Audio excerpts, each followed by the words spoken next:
Welcome to the Thursday edition, the 27th day of February 2025 on ABS, where we are bringing to you this morning the press review in our flagship program, Good Morning Anambra. My name is Ajilu Chuku Okabwe. My name is Obina Nkechukwu. And I am Ijoma Uche. A very good morning to you and welcome. So just get your drinks ready, your tea, your coffee, whatever thing that you drink that spices your morning up, and then the show begins after this little break. Don't go anywhere. The show is about to begin.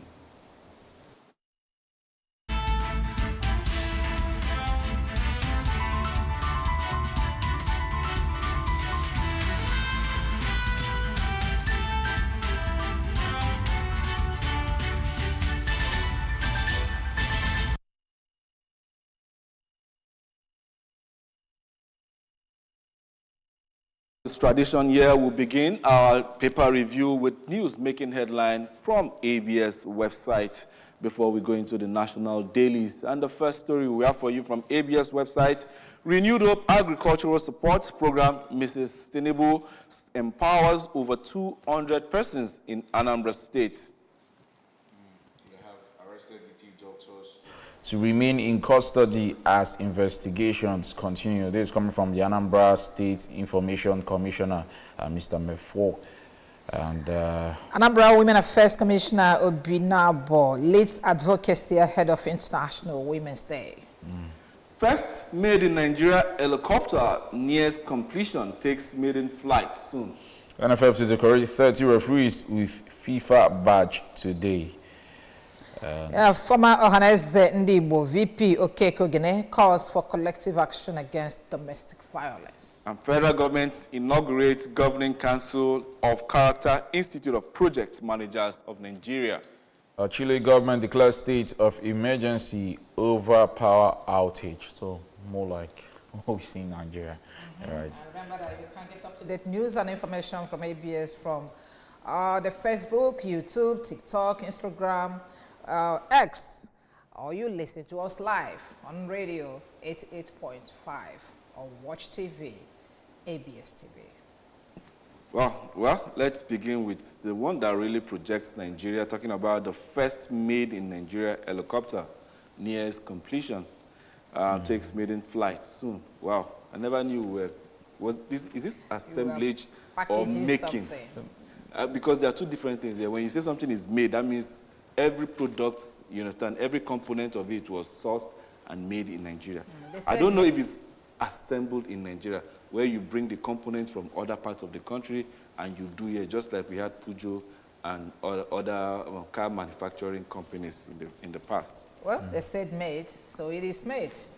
I know we have assembly plants. Okay, they did start assembly, so okay, made in Nigeria. let us believe that.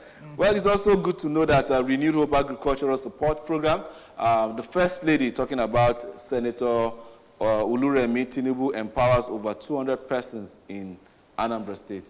I think this should be the second or the third phase of this, because I've seen some form of empowerment over some months back, where the First Lady that is talking about, Nanye Solodo, was handing out envelopes to, the lucky yeah, the lucky, because I wanted to say that I'm a woman. I'm not receiving any of this. If only women that they give, I beg you, I raise up my hand. I'm a woman, I want to receive too. But are you a farmer?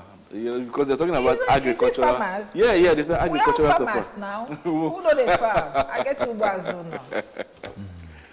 Well, Anambra Women Affairs Commissioner Obinabo leads advocacy ahead of International Women's Day.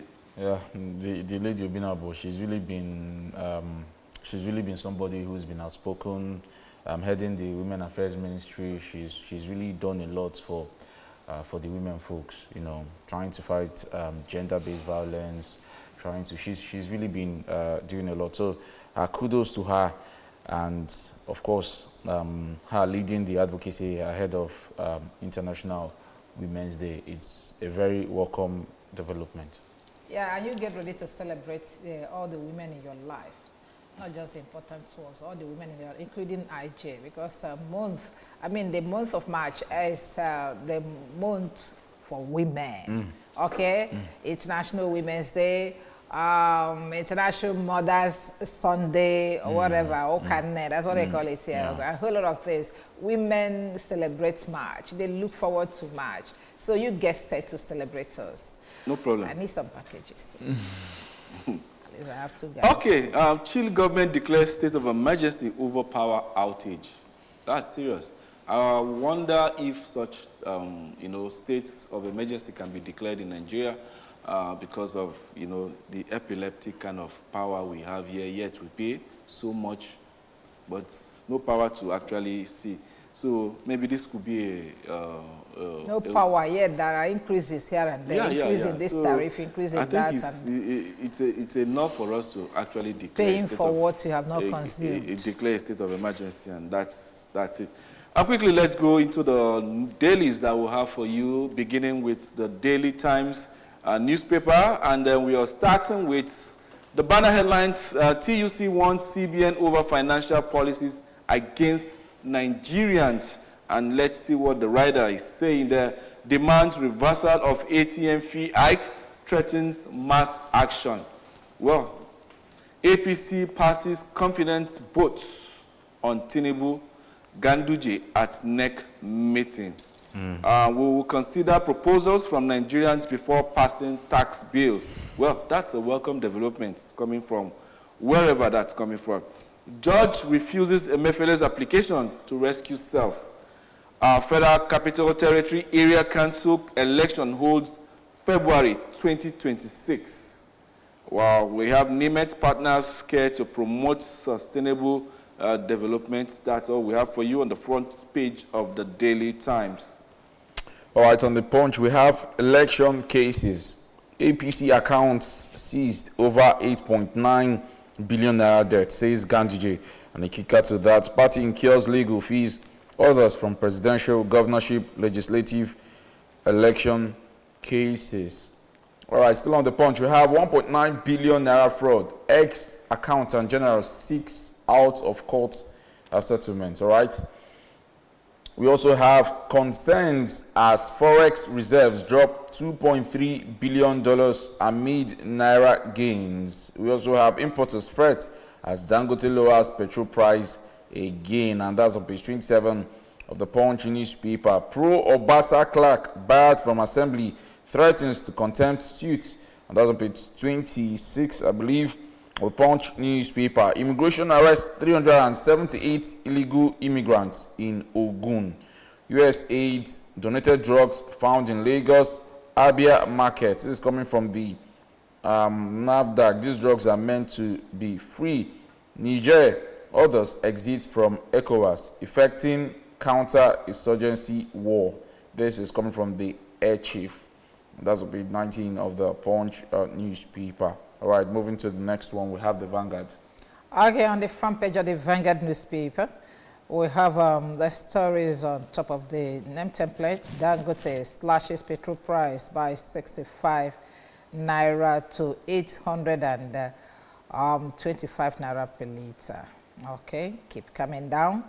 Other stories still on the top of the name template. Scores fear dead as Boko Haram attacks Adamawa communities again. My life in danger. NAFDAC DG cries out. Tinubu's Muslim government has brought massive suffering. This is coming from Sharia Council. And then the banner headline this morning on Vanguard newspaper says APC NEC meeting, Buhari, Osibanjo, Amechi absent as Tinubu woos aggrieved members. Oh, okay, let's look at the riders. Approves reconciliation committee, relocation of Buhari's house, party applies for land from FCT. I inherited outstanding legal liabilities of over 8.9 billion naira. Ganduje. NEC overrules North Central Zone's national chairmanship slot to Northwest. And then respect your status. You are just one person. APC fires El-Rufai. Explains absence of Buhari. Others, sure they're not among the aggrieved members. Okay, maybe that was why they approve relocation of his house or whatever. Okay, let's see. Down here, Trump flows a $5 million gold card as a route to U.S. citizenship. Away. Nasima, OPS to NAS, remove sanctions of tax bill that impose taxes on FTZ. Okay, and sports news, 2026 World Cup, Bafana coach worry of Super Eagles. Bafana Super Eagles. Does it go? Or Super Yeah, Falcons?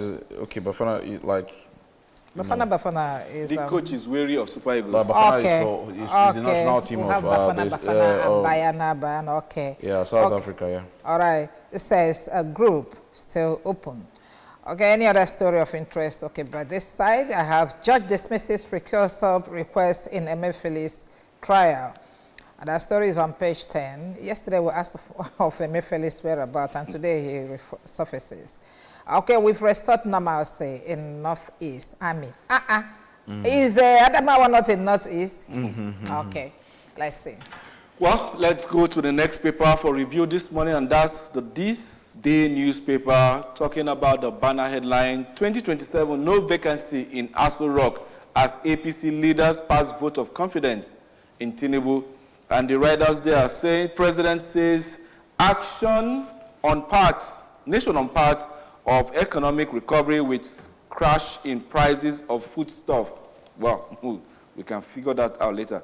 Our pledges to work harder for Nigeria's prosperity directs National Working Committee to set up reconciliatory committees nationwide to liaise with aggrieved members. Buhari, Osibanjo, Amechi, Fayemi, Lawan, others absent at NEC.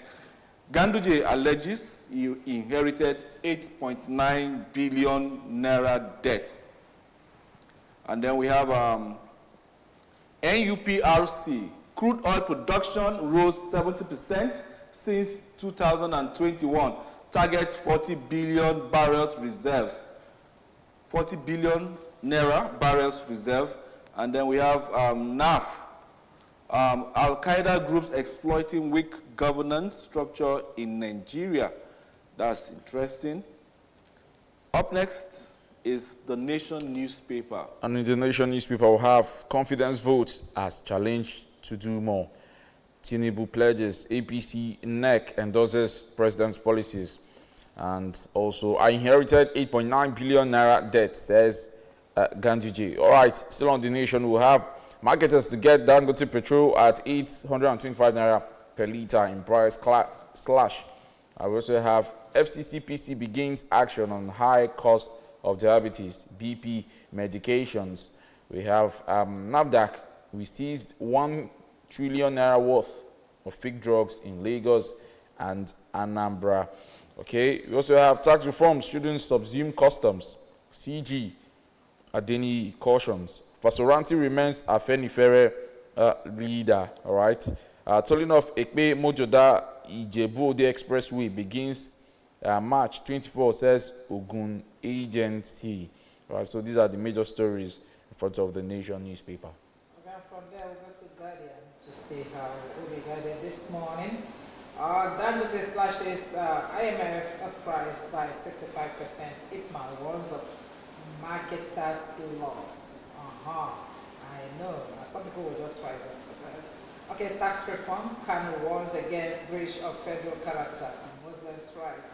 What has tax reform got to do with Muslims' rights? We're talking about Nigeria. The second time, banner headline here. The second time, amid a roar, APC NEC passes votes of confidence in Tinubu and Ganduje. Now, another goal, 2027 is still very far. Okay, NAFDAC boss raises alarm over trust after historic 1 trillion naira real estate drugs seizure. FCC PC tackles rising cost of drugs, begin inquiry. Again, police alert to looming violent protesting Kano. Olukoyade organized foreign fraudsters establishing stores in Nigeria. What does that mean? Okay. Importers warn of a possible port disruption as new MPA tariff begins March 1. Banks fraud-related losses rise by 350% to 52.3 billion in 5 years. These are the stories making the front page of the Guardian newspaper. And up next is the Daily Trust newspaper. The banner headline, gunmen abduct 4 female varsity students in Benue. We laid on way for studies, protest on campus, school closed. And then we have APC passes vote of confidence on Tinubu Ganduje.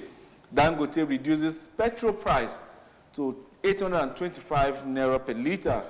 Tax reforms, reform Sharia Council, FCT imams, Yadudu rejects inheritance law, fight VAT hike. And then we have Nigeria reserves dropped by $2.2 billion as federal government defends Naira. Mali, Niger, Burkina Faso exit from ECOWAS, increasing burden on military. That's coming from the air chief. Top military officers among 46 killed in Sudan plane crash. Man bags 6 months for stealing chicken.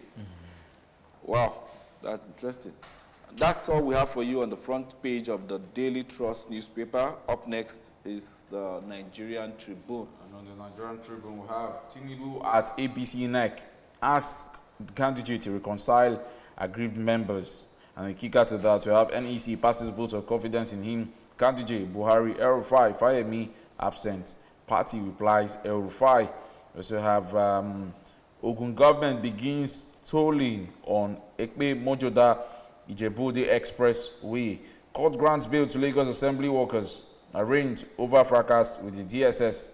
And immigration arrests 376 illegal immigrants in Ogun.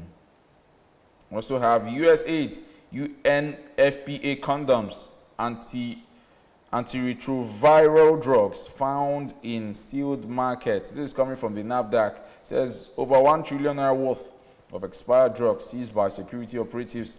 Dangote petrol to sell for 860 naira in Lagos, 870 naira in Southwest. And we also have And how much in Southeast? nothing was mentioned about that. 900 naira or 1,000. Mbekiti Chair 2025 Obafemi Awolowo Memorial Webinar on March 6. And these are the major stories in front of the Nigerian Tribune.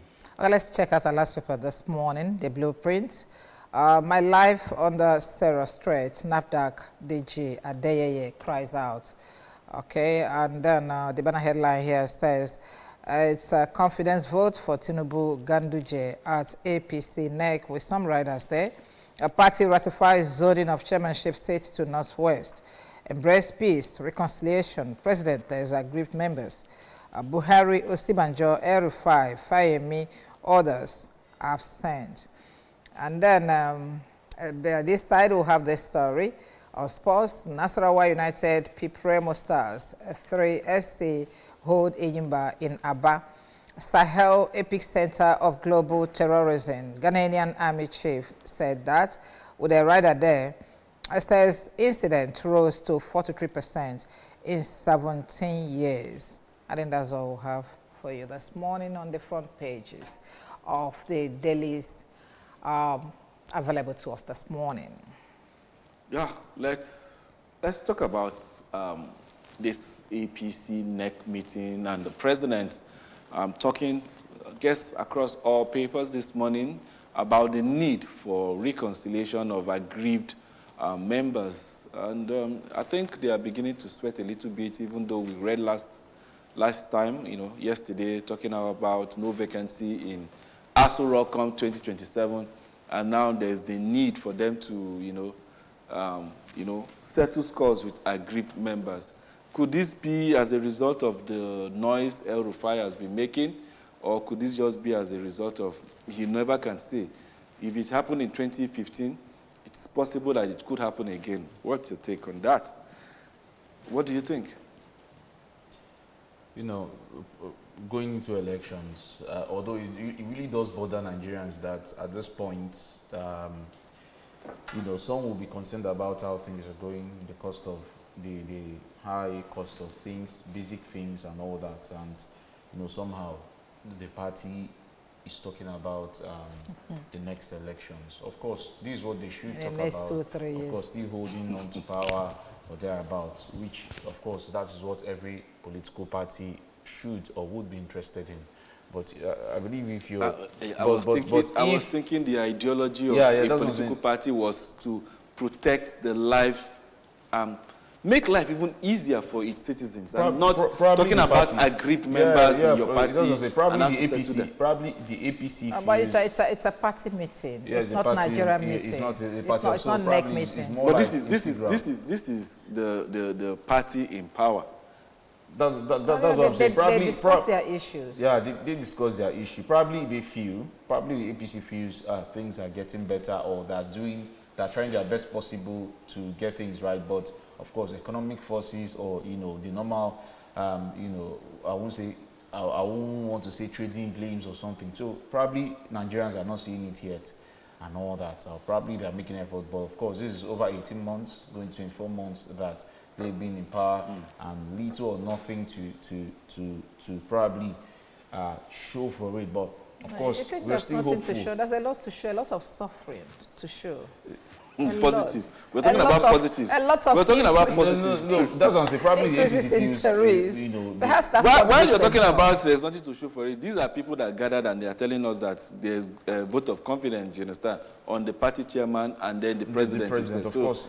Like they've been doing wonders. Perhaps the wonders they're doing is the suffering they're inflicting on Nigerians. So they feel that I think we're doing something, so let's pat ourselves on the back. Well, now talking about let's look at what is going on in their caucus there, regarding those of them that were absent in the meeting. Some big wigs were out there, you understand. Ostibanjo Buhari, Amechi, El Rufai. These were key players in the last election that brought in Buhari. But I said something here yesterday that El Rufai is not somebody you can just wish away like that. He's a born schemer. Okay, we have so many evil geniuses in this country when it comes to the kind of politics we play here. Okay, so that guy can turn tables around if you don't check him on time. I said it yesterday. They shouldn't just tell him you're one man, stop ranting, you can go if you want to go. Because he's not going alone. He knows what he's doing. I don't think the president has said that, or the APC has said that. No, the APC have said that he's one man. He's one man, that's it. But they've not come out to say, oh, you should not, have, or trying to discard him. I think the point they are just trying to make is, you shouldn't do not try to paint the party or the presidency a certain way. Of course, you're a man of great importance, but like I said a few days ago, I said probably the president and the party at the moment feels, yes, you're influential and all that, but looking at your past antecedents or precedents, we do not want you being an integral part of this government. You can always manage the APC. How can you tell him that and you expect him to support you? No, it's a slap. No, they've not said that, but I'm talking about their body language. And he understands the body language more than all of them there. Yeah, so that's just it. And whatever, the most important thing is every government, if anybody is in power, what they want is stability and loyalty. And probably they feel, the presidency feels, if El Rufai is an integral part of the party, they may not have the stability they want. They may not have, they may not have that. So probably the reasons why El Rufai is being kept at way beyond arm's length. Okay. The Guardian newspaper is talking about the NAFDAC boss raising alarm over threats after the historic discovery of illicit drugs found in Lagos and Anambra State worth 1 trillion naira. Yeah. And she went as far as saying some retroviral drugs were found there, expired condoms and the rest of it all. 1 trillion naira worth of, as in not good for human consumption. 1 trillion naira.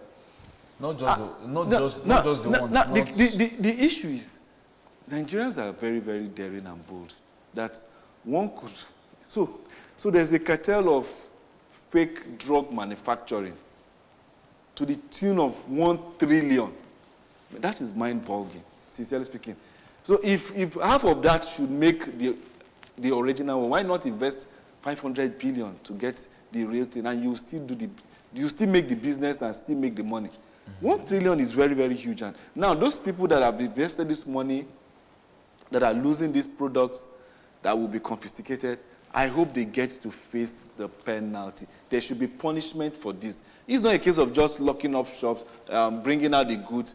What of the people that brought these goods into the country? What of the people that are distributing it within this country? And a whole lot. There's a chain, there's a value chain system that NAFDAC needs to go ahead and see to a conclusive conclusion, irrespective of the fact that your life is in danger, for Christ's sake. This is the life of millions of Nigerians we are talking about here, for Christ. So when we're talking about, fake drugs, the categories of fake drugs, yeah, it may not just be that some of these drugs are fake. It may be that they've expired. Not just expired, but unbranded. When you go to the market, when you're close to some of these drug, I won't call them drug dealers, but medicine sellers or something like medication sellers, all right? They offer you they make you some offers when you come to buy certain, the branded ones, the very popular ones, and they tell you, oh, this is unbranded, but at the same time, it's something like that. It's also very effective. All right, so probably these are some of these unbranded drugs that may be effective, but have not been certified by the NAFDAC. Probably these are some of the drugs that were also, confiscated. But the point is, before any drug goes to the Nigerian market, it should be certified by the NAFDAC. And at the same time, there should be a concern for, some of these NS or USAID drugs. Like we're talking about free condoms. These condoms antiretroviral drugs that are meant to get to the average Nigerian for free or thereabout, but they are being sold in the market. I've purchased some of them at sometimes, and I'm like, this is meant to be free, but how come you guys are selling this? No. Yeah, but actually, still talking on this. Last night when I watched that woman talk, she was even talking like somebody who is scared. He never even mentioned he was scared, because she said that this is a fight, a fight to spare lives of Nigeria, and that she is ready to lay down her life for this fight. Okay, but what she was advocating was like their hands are tied, because even those people that you have in your custody, you don't even know what to do with them. So he was asking the National Assembly to go ahead and look at these laws concerning this drug trafficking. They are asking for life imprisonment or outright execution or death penalty for drug traffickers, because they are murderers, they are killers. You wouldn't want to mention or number the number of people they have killed before now. So if you give them life imprisonment or death penalty, it's not out of place. That's exactly what she's asking for, so that when they do this thing, they will see the law to back it up. Okay, that this is what we are doing, this is what the law says about what you are doing. Yeah. Very, very important. Honestly, I strongly believe that should happen. While APC is passing vote of confidence on Tinubu and Ganduje, that in Daily Trust newspaper, gunmen are abducting 4 female varsity students in Benue, and we laid on their way for studies and protests in campus and the rest of it all. And now we have the army chief coming to tell us that some part of the north has been secured. They've fought Boko Haram almost to a standstill. And then we begin to, it's like the intel of the insurgency, the Boko Haram and the likes of them seem to even be stronger than that of the military. These people don't even have a means where they just communicate with us, but we just see their acts. When they act, lives are lost and the rest of it all, but the army will come up here and be giving us assurances that we should be seeing in the lives, the security of the lives and property of people living in those red flag areas. I really don't understand what's happening in this country, sincerely speaking, when it has to do with this insurgency, and so many things seems to be bedeviling this country almost at the same time. And then we're having some people sitting down somewhere in Abuja telling us they are passing vote of confidence on the president and then his party leader. Well, when you see this kind of situation, like it has always been said, it is expected that some people are benefiting from that. Even when we heard the Chief of Defense Staff saying that this is an international that are being sponsored by outsiders, okay? And then you ask them, since you know what is the problem, why don't you go just name, head on give and us names and then let us know what it is that you we're know fighting. that these terrorists are being sponsored by the house. Of course, there have been cases of, you said, being mentioned, you said fund being mentioned as part of the areas where they get this money that they use to terrorize Africa, not just Nigeria. Okay, but now that you know where the problem lies, why wouldn't you go all out for that? Because he was being asked, so who are you suspecting? He started saying that he is not suspecting. He should suspect somebody. He should call out somebody. Okay, you know, when it comes to a situation like this, nobody wants to talk because he don't want anything to be pinned to you. Call out somebody. Let the person come out and say, I did not. You're culpable too. Let the person come out and say, because if there are international bodies sponsoring them, they are going through some people. They don't go direct to these guys. And you know all this and you're keeping quiet. This is kind of, look at the kind of carnages we are experiencing in the country because nobody wants to talk.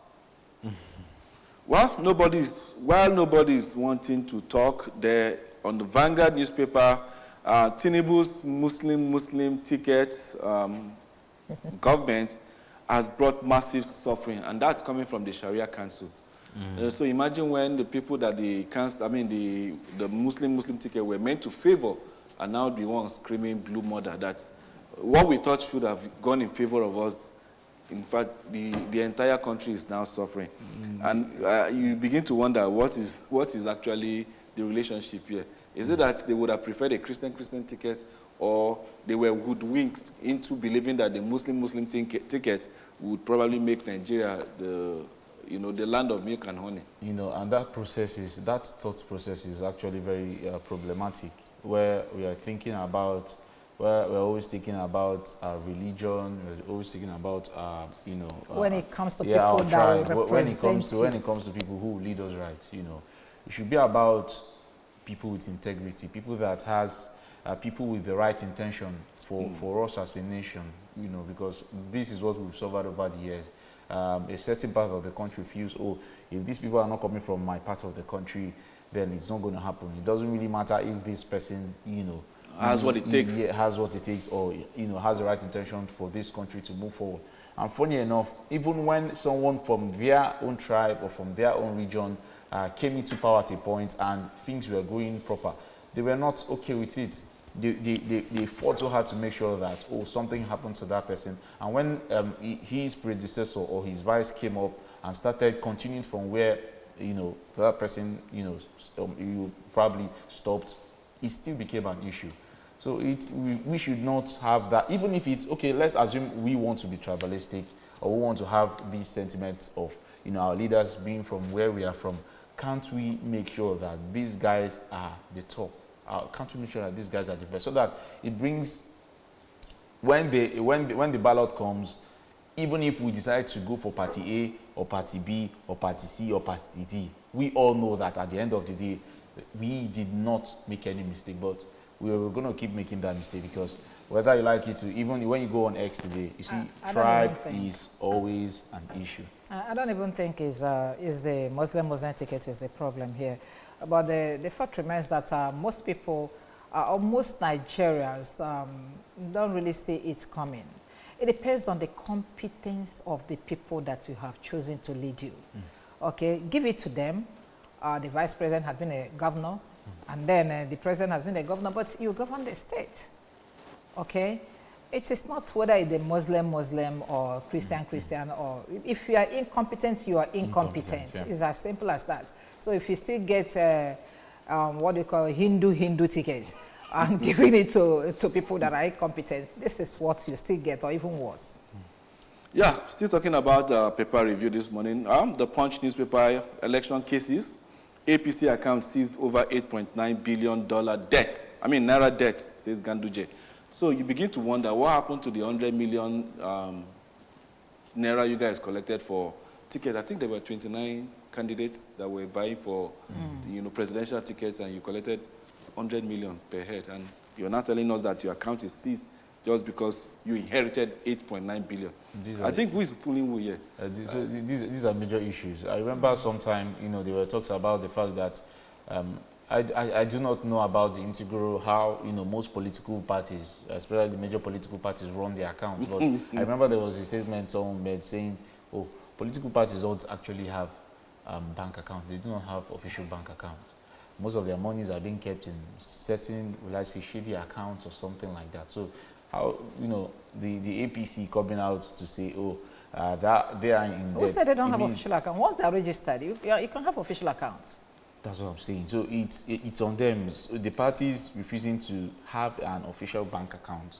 Okay. Has So actually. you don't ask them for accountability. I wouldn't know the reason behind that. Probably it's one of their system of being more accountable to themselves. Or if this money is in this person's account, if anything happens to you, they can probably go pick up the person to say, oh, this money was in your account and you didn't take proper care of. I wouldn't know if probably that's one of the reasons. Let them come and put in my own account. Yeah, probably I wouldn't know. So I do not, I do not really know how that actually does work. So the party chairman coming up to say, oh, they're about inherited 8.9 billion. These raises questions. The money being raised from the parties and all that. I understand that, of course, when people running for gubernatorial offices and all that, the party will always want to sponsor and all that. So it raises a question. Something is really wrong. And I do not think any political party has, come out at the end of every year or the beginning of a new year to show us their audit. Oh, this is how much you made for the year.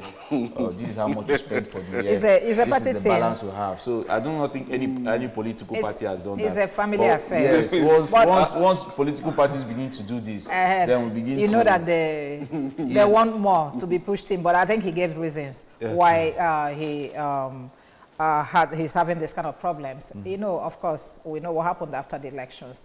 He said that these are the money that accrued from the expenses they made in the court cases they had after the election, the presidential, the governorship. And when I read that story, I said, oh, beautiful. So I contest under APC, I have a legal issue, and then the party sponsors it.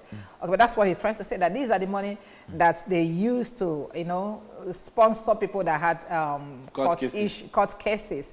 Okay, so whether they win or they lose at the end of the day, nobody knows. But the fact remains that it's a party thing. Why are you telling us? I was just wondering. So if you're indebted to the tune of 8 it concern Nigerians? It shouldn't be our like all of us. All of us are APC members. It actually concerns Nigerians because tomorrow you see something like this, a certain amount of money missing from the party, and when it's been talked about, some of them will say, oh, remember we told you at a point that, oh, we are owing, so probably these monies were used to pay that debt, and probably 4 or 5 years later, somebody will make reference again. You accrued debt as a political party, and you dip your hand in the Nigerian money to pay your political party. So every party will start bringing in their bills now. I wouldn't want to, go into that, but of course, well, the leading party, they believe that as the Nigerian, everybody is in APC now, so you should know when they're having financial issues. Well, on the Nigerian Tribune is telling us what to expect when it has to do with the price of fuel in Lagos and Southwest. Unfortunately, the Southeast is not captured there. So I guess if you want a cheaper fuel, you can drive to Lagos, buy at 860 and then come back and use it here. So I really don't understand that. But then you begin to wonder what's happening with the NNPCL, that is the Nigerian Petroleum Corporation, and then Dangote, this loggerhead. Dangote, at the beginning of the week, were telling us that they had 600 billion worth of petrol.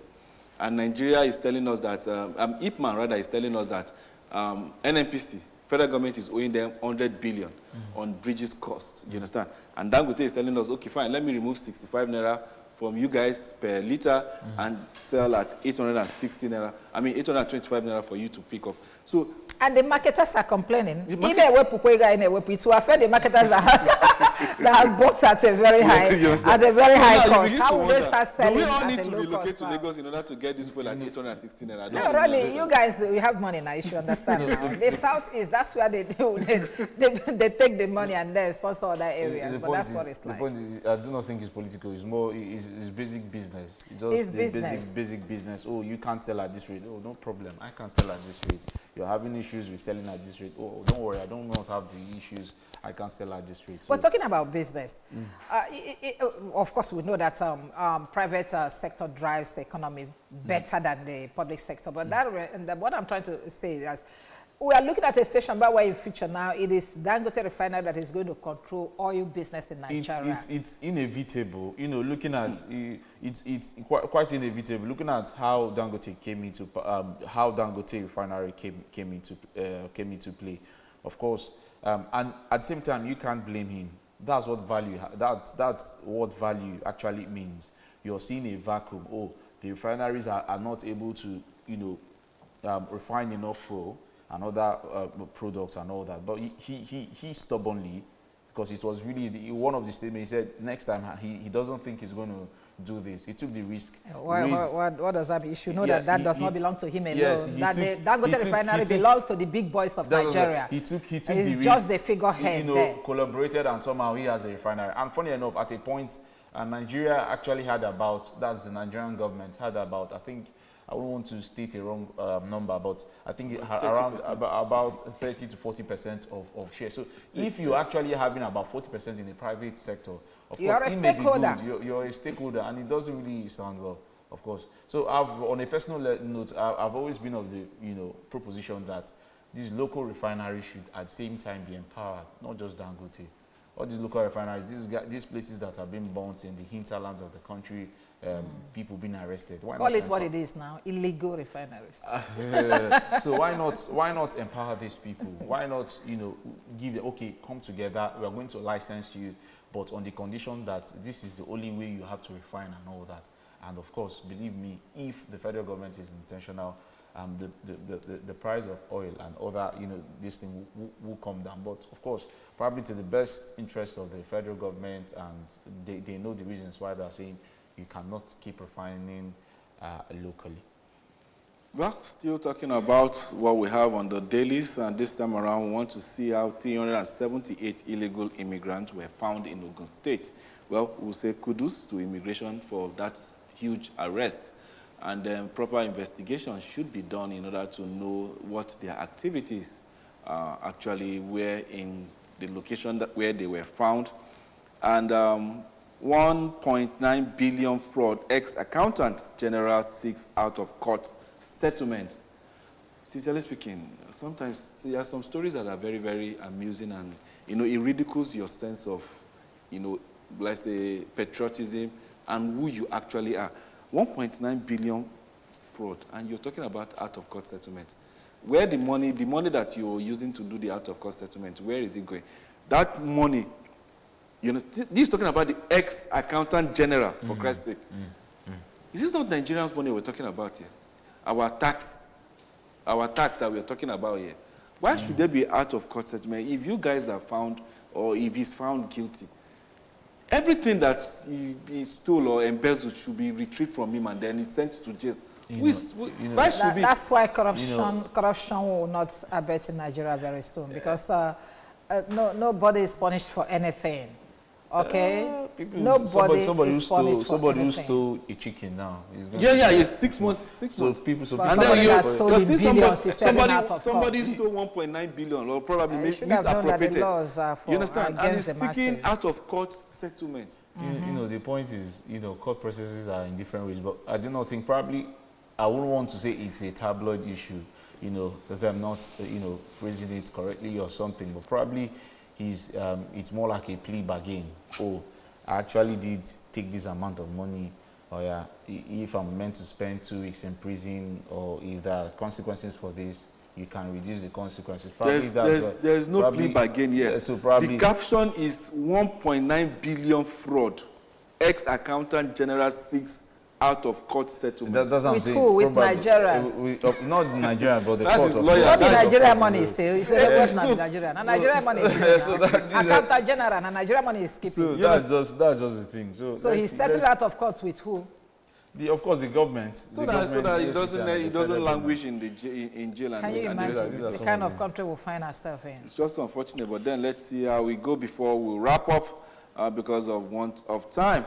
Then, let's just cap it up with the sports story, talking about Nasarawa United, Pippin, Remo Stars. Remo Stars are sitting pretty at the top of Nigeria professional league, football league there. And 3SC held Eyimba in Aba.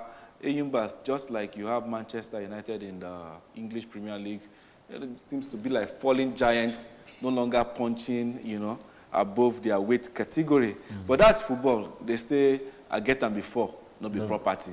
So that's what's happening here. So if you don't hold your side very well, teams that have the capacity, that have done their groundwork very well, will definitely come and take it up from you. And that's how we'll be wrapping up the press review section on Good Morning Anambra this morning. My name is Ajuduchukwu Okabwe. My name is Obina Ikechukwu.